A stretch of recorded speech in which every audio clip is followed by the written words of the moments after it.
Hello! Hello. Good morning po. Good morning. Congratulations.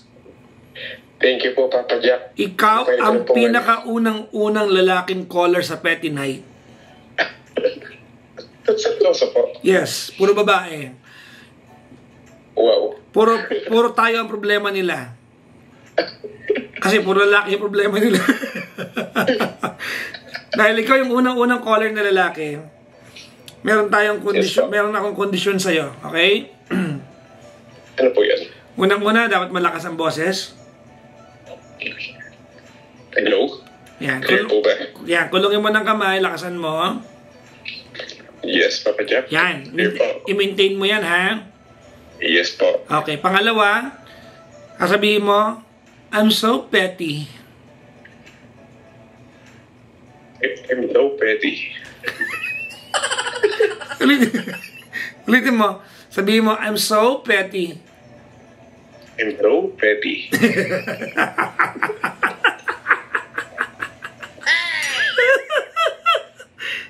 Malabo, sabihin mo, I am so petty. I am so petty. Yan. Asa ka, teka lang muna. Anong pangalan mo? Ron po. Ano na? Ron. Ronald? Ronel po. Ronel. Yes, Ilang taong ka na, Ronel? 32. 32. Asa ka ngayon? Nasa Middle East po. Saudi Arabia, to be specific. KSA. Okay. Kailan ka pa na andyan? Mga 8 years na po. Kailan ka huling umuwi? December. Okay, may asawa ka na. Wala po, single. Single. May girlfriend.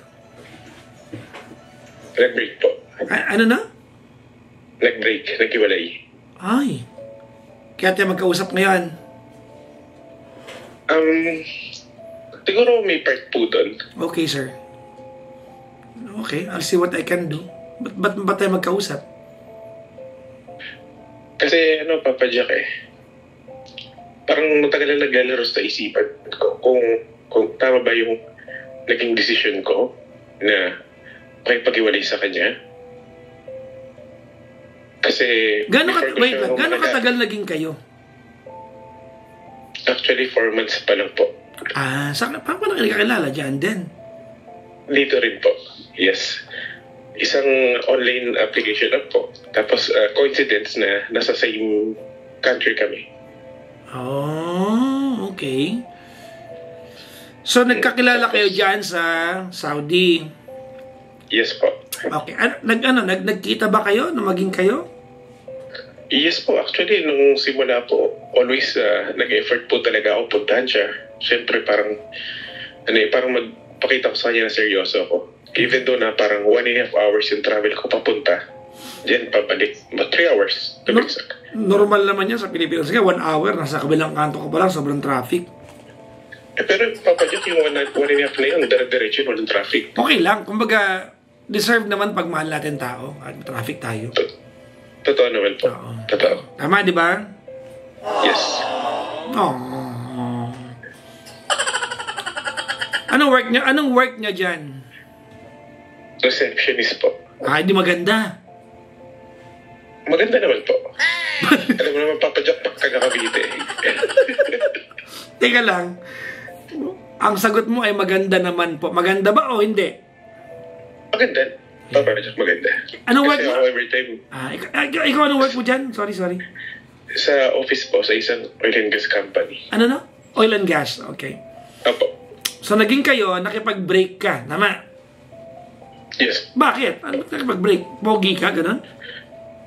Hindi pa Jack kasi parang dito kasi ngayon may sitwasyon ako sa career ko na feel ko na apektuhan na siya. Bakit? Siguro naging selfish. Kasi Papa Jack, tuwing nagpupunta ako sa kanya, nag-rent ako ng kotse. Mm-hmm. And most of the time talaga, ako yung gumagastos sa labas namin. Hindi ko siya pinapagastos. Kasi alam ko din naman yung sitwasyon niya. So, nung natanggalan ako ng overtime, parang nawalan ako ng capacity na puntahan siya most of the time. Kasi parang pag mag-rent ako, Papa Jack, parang 3,000 na yun sa sasakyan pa lang tsaka gasolina. Diyan sa pesos. So parang ang hirap kasi sinabi niya naman sa simula, gusto niya laging magkasama kami, nakikita kami. Which is parang nangyari kasi Papa Jack, naging LDR kami nung nawalan ako ng overtime eh. Although nasa same country kami.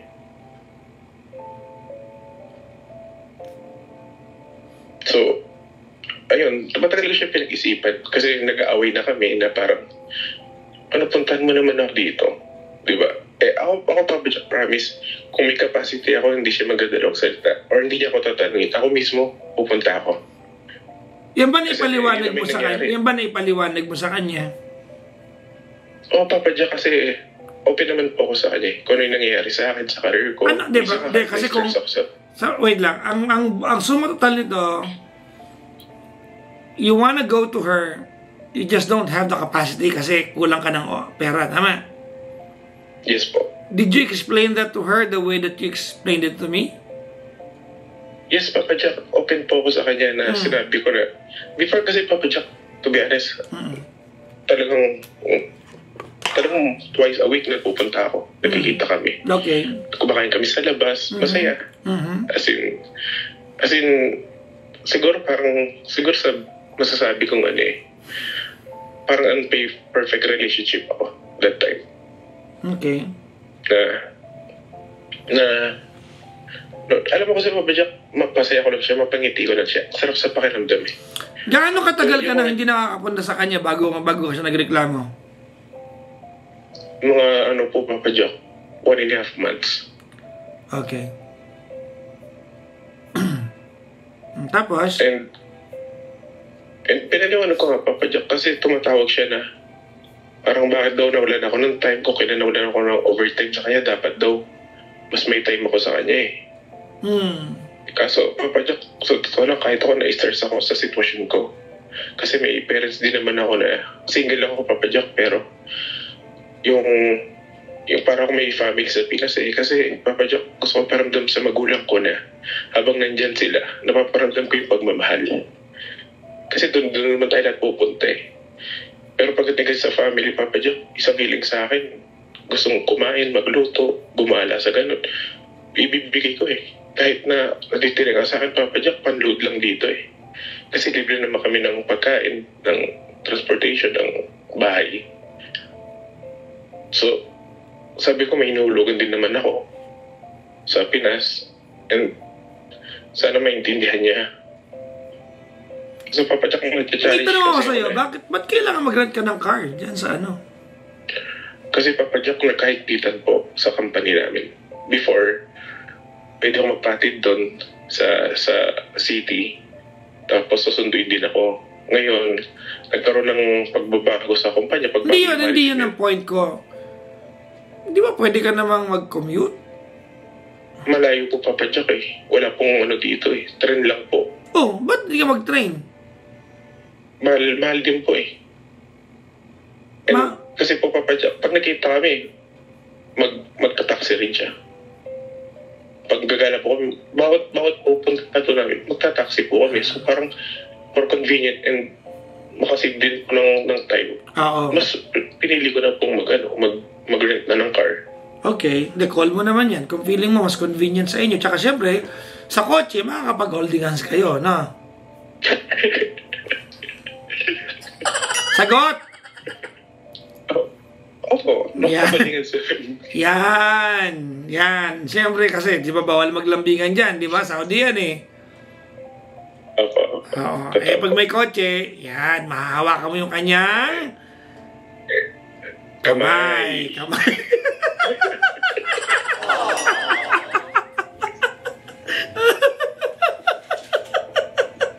Hindi kasi alam mo, pwede talaga mag-commute. Mas mahirap lang. Huwag mo akong bulahin na pag magkapantay yun. May pwedeng mag-commute kung ang tanging agenda mo ay magbalikan para makita siya.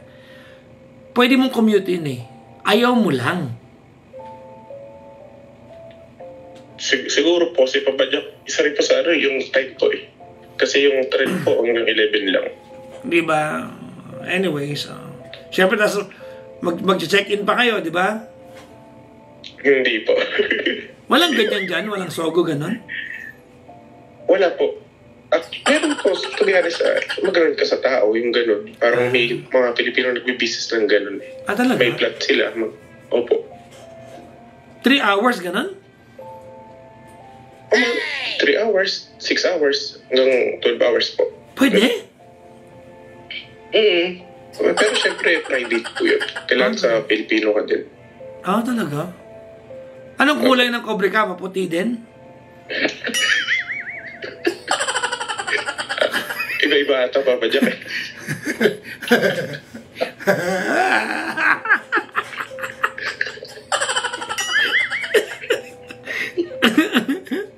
Nababadrip ka sa akin, no?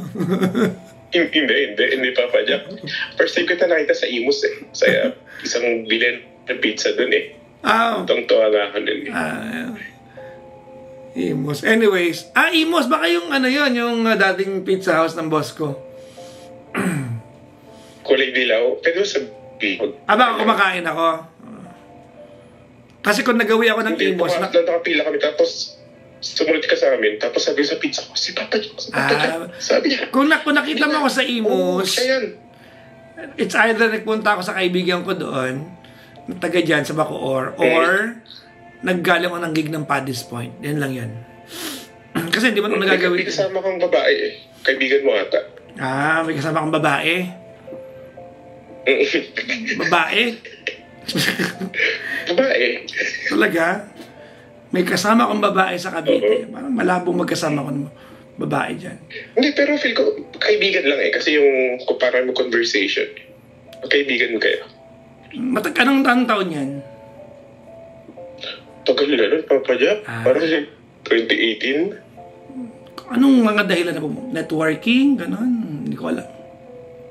Hindi, feel ko umorder kayo Umorder din kami Kaya nga ako, sabi ko, Papa Jack, pwede ba ikaw magbayad? Talaga? Sige. Aalalahanin ko yan. Anyways, let's go. So, 6 hours. Magkano 6 hours? Nakikita ko mga post, Papa Jack. Fix siya ng 100. Magkano? 1.5 kung sa peso. 100 reals. Magkano yun sa peso? 1.5. 1.5. Okay. Sige. 6 hours. Okay na yun, no? Sulit ka na nun, ha? Sulit. Sulit ka na sa 6 hours. Bakit ako? Na makasama siya. Sa bagay. Na makasama siya. Kailan ka nakipag-break? Ano, Papa Jack? Parang 2 weeks ago. 2 weeks ago? Nag-away kayo? Opo, kasi Papa Jack yung umiyak ako, Papa Jack, to be honest. As a guy, sabihin ko sa'yo. Yung parang ano ko sa sitwasyon ko, na bakit ganito, anong test bang gusto ni God para sa akin? Na ginagawa ko naman lahat sa trabaho. Yung sinusupport ko lahat. Tapos, I never say no sa magulang ko. So, yun nga, Papa Jack, kasi sabi niya, ba't daw maaga ko natutulog? Hindi ako natawag sa kanya. Yung routine namin. So sa totoo lang, Papa Jack, may parang sleeping disorder na ako na nagigising ako ng 2 in the morning, tapos di ako makatulog. Hindi ako nag-cellphone. Nakapikit ako pero gising yung diwa ko. Sorry, anong kinalaman niya sa problema mo? Bakit parang layo? Hindi. Ano Papa Jack, yun nga, nagde-demand siya sa akin na hindi ko siya pinupuntahan. Tapos hindi ko siya, nawalan ako ng time ba? Parang ganun yung sinasabi niya sa akin. Okay.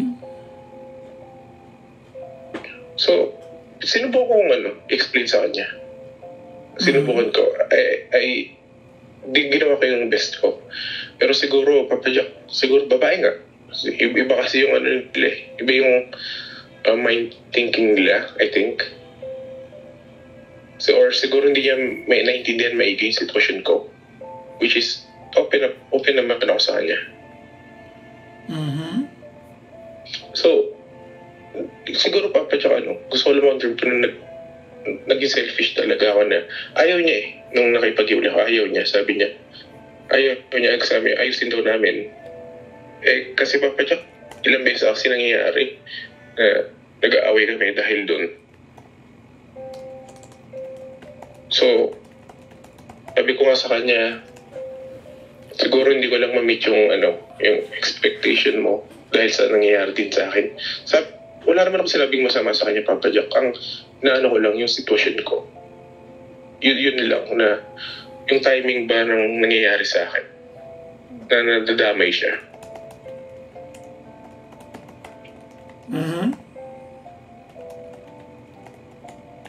So, ayun Papa Jack.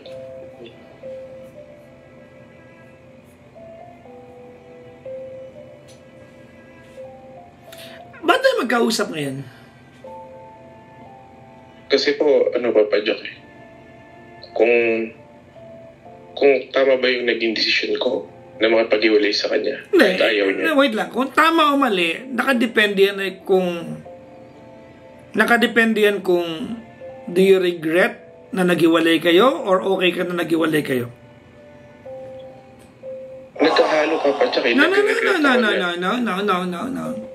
It's either you regret kasi ganito yan. No one can tell you kung tama o maling nakipaghiwalay ka sa kanya. That all depends on how you feel about it after the fact. Okay? Now, question, ganito. Hiwalay na kayo, di ba? Yes po. Let's try to, try natin na i-ano yung parameter na to.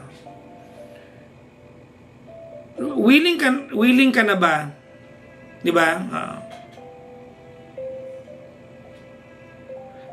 Na hindi na siya maging bahagi ng buhay mo forever. Kasi base po ko sa current situation ko. No. Let me remind you something. Ronel. Yes po. You are 32. Opo. You have a good income. Tama, mali? Compared to most of your friends, you're doing better. Tama? Tama po. Okay. And part of what you want to do in life is to have a girlfriend. Tama, mali? Tama po. Kahit magka-girlfriend ka ng iba, i-effortan mo pa rin. Tama, mali? Tama po. At hindi ibig sabihin na kada may pagkukulang kayo, hindi kayo pagkakaunawaan, hindi ibig sabihin na makikipaghiwalay ka. Tama, mali? Tama po. Okay. That's the first part. The second part, the other part is, ready ka for this? Yes, Papa Jack. Yung pakikipag-away niya sa'yo, pwedeng naglalambing lang siya. Yan nagdadrama. Matter of fact, tama ako doon kasi nung nakipaghiwalay ka, pinigilan ka niya. Tama, mali? Tama po. But instead of masoften yung puso mo, it emboldened you. Lalo kang umarte, nagpaka-feeling pogi ka. Tama po. Tama?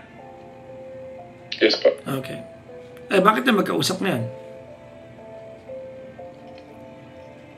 Yun nga, Papa Jack, kung yung diksyon ko ba, sagutin natin yung tanong ko. Willing ka na ba na hindi na siya maging bahagi ng buhay mo forever? Opo. Willing ka na? Opo. Di tama. Yun na yun. Tama.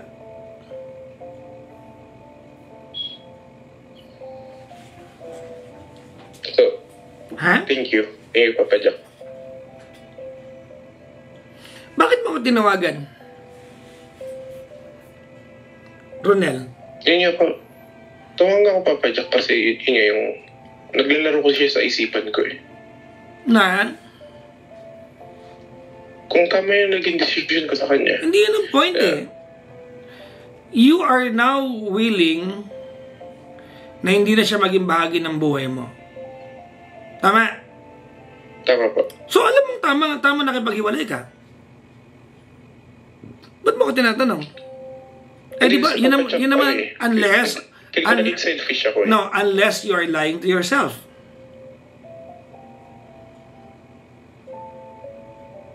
Feel ko kasi Papa Jack naging selfish ako. So what? So what? Ano kung naging selfish ka? Kung gusto mo na talaga makipaghiwalay. Why would you worry being selfish to her perspective kung talagang Gusto mo na makipaghiwalay sa kanya. Why would that matter to you? Hindi ba, Jack, syempre, babae yun. Yung feelings niya din, dapat iniisip ko din eh. Iniisip, wait lang. Medyo ipokrito ka dun, ha? Kasi po, Jack, may pinagsamahan din naman kami. Wait lang.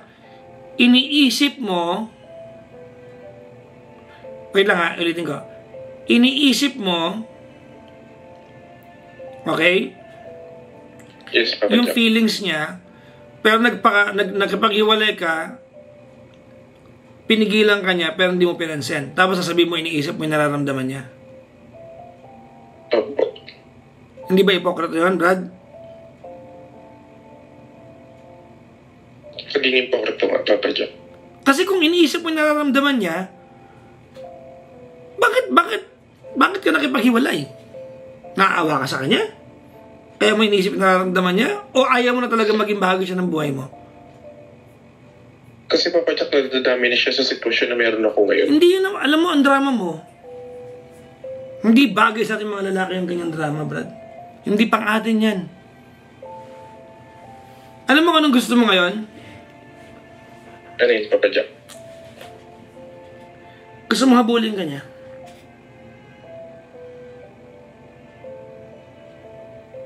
Deep down inside, gusto mo habulin ka niya. Tama ka mali. Actually, Papa Jack, ginawa niya naman po eh. Di ba Pero ngayon, gusto mo... No. Gusto mo habulin ka niya ngayon. Deep down inside, gusto mong habulin ka niya ngayon. Yun ang katotohanan.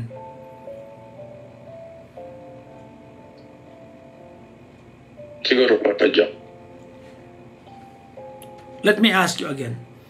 I want you to be very, very honest. Ready? Ready. Okay. Nag-break kayo last week, tama? Opo. Okay. As you move on in life, do you now want her not to be any part of your future?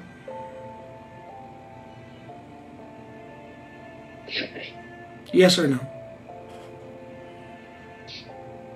No. Oh, pala eh. Alam mong gusto ka pa niya. Anong inaarte mo? Eh, Papa Jack, kasi feel ko nasasaktan ko nga siya. Sino masabi? Yung ano niya, hindi man niya sa akin na magkita kami. Brad, ikaw naman para ka namang lambing niya kasi nga nai-miss ka niya. Hindi ka ba natutuwa? Nai-miss ka niya? Ano lang bang kapalit nun? Di paliwanagan mo. Sabi magtiis tayo, nasa abroad tayo, OFW tayo, mag-ipon tayo, nai-miss naman kita, pero magtitipid lang ko ng kaunti. Huwag ka mapagod. Ano gusto mong jowa? Hindi ka na may-miss?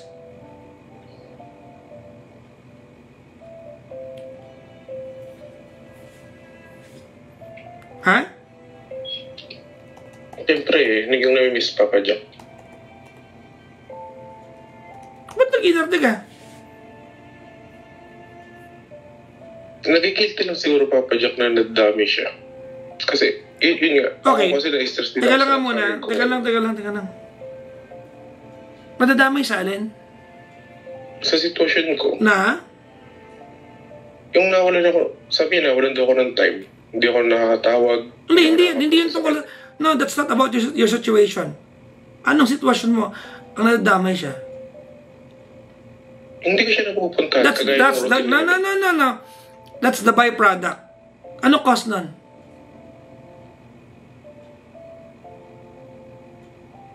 Feel ko nawawala yung feelings ko sa kanya. Ano? Nawawala yung feelings ko. Nag-fade. Dahil sa nag-away kami lagi. O yun ang sabihin mo sa kanya, di mo na siya mahal. Tama ba? Nag-fade, Papa Jack. Nung pag-away namin Ganun na rin yun. Wala namang babae tatanggap na sabihin mo sa kanila, nag-fade yung feelings ko sa'yo tapos magiging okay lang sila. Walang ganun. Tama po. O di tama, nakipag-iwalay ka pala. Now, we can answer your question.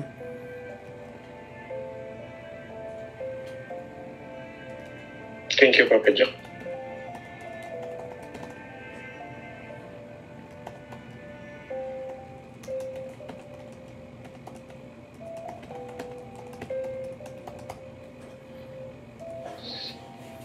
Kung maririnig yun ang mensahe mo sa kanya.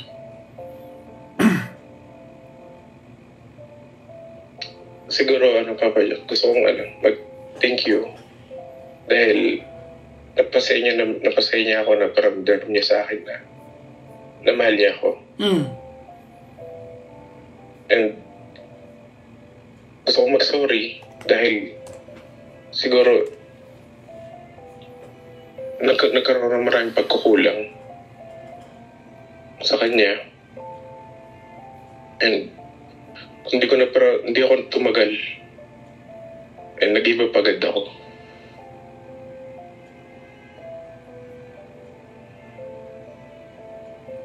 And maraming salamat sa lahat. Ano pangalan niya? Ruby. Ha? Ruby. Ruby, akala ko Jollibee.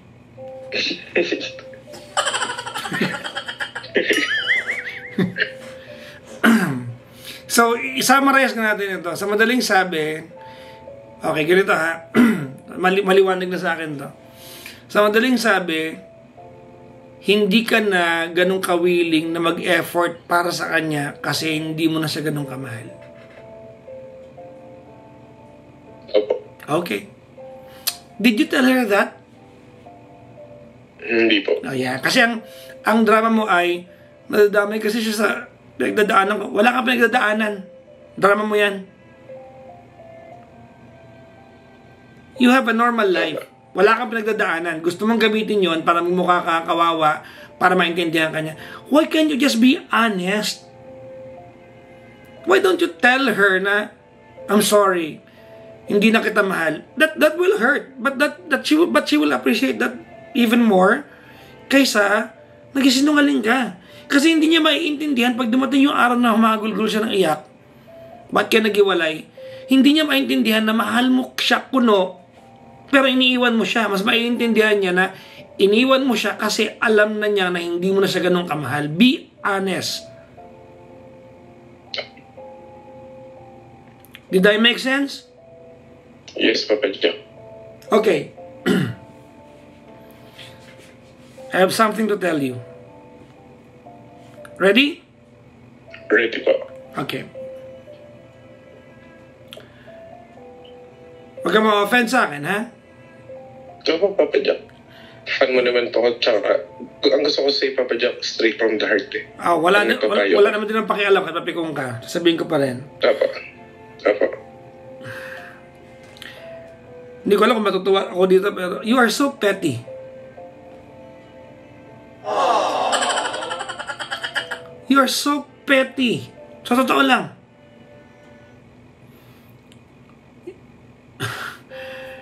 Ang petty-petty mo, pare ko, di ba, ginulo-gulo mo yung buhay ng taong nananahimik, in love mo, love bomb mo siya. Tama? Tama po. Tapos, one day, bigla kang magdi-detach.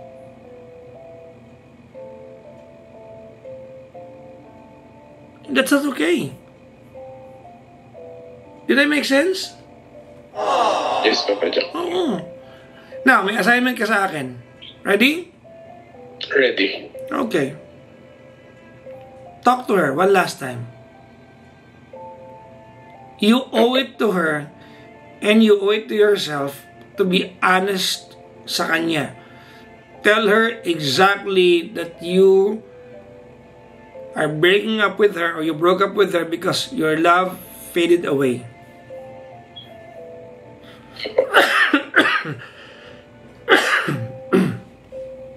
Okay? Yes po. Okay po.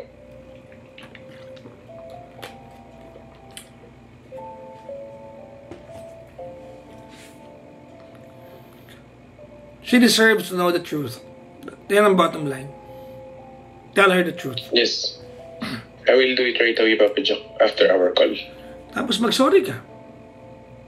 Opo. Anyways, Ronel, I wish you na sana matagpuan mo na yung para sa'yo, ha? Thank you, Papa Jack.